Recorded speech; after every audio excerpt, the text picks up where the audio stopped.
What I love about this painting is just its sheer energy. And what this painting has is the terror and anarchy and violence of the battle. It's arguably the greatest Indian picture of the defeat of colonialism that survives. It's a unique and fantastic artwork.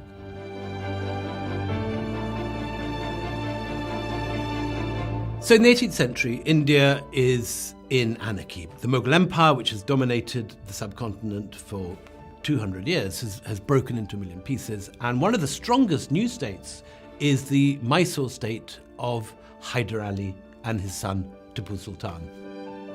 What you're seeing in this picture is Hyder's son, Tipu, as a young man, for the first time, getting his own command.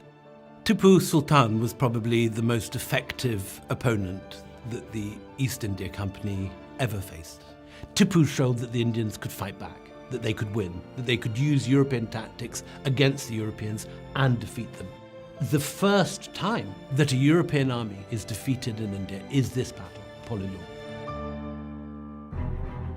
It's a fabulous painting. It's full of energy, it's full of life, it's full of action. Hyder Ali is at the top of the picture, an older man sitting on his war elephant surveying the scene. But Tipu is larger than his father, although he's the son, and his father is ultimately in charge. And Tipu is shown as very handsome, as a beautiful young man, has a flower, has a rose in his hand, which he's sniffing. And he has on his torso this tiger-striped shirt or pajama, which was the mark of he and his elite troops. And he manages to ambush Colonel William Bailey, who's a Scots Highlander, newly arrived in India. He's only been in India a few months, with a Highland regiment. And they arrive in India and immediately get plunged into this terrible situation. The centre of the painting is the British Square. Bailey, who's been wounded that morning and is now in a palanquin being carried around because he can't stand, touches his mouth with the finger of astonishment, which is the Persian phrase that is used over and over again at this period to describe the horror of the British seeing their own imminent destruction. He is captured after this battle. This painting is about 10 meters, 32 feet long. It's spectacular colours, spectacular detail. Every single face you can see, even in these rather sort of gory moments when, for example, someone is decapitated and their head flies off and the blood gushes out of their neck.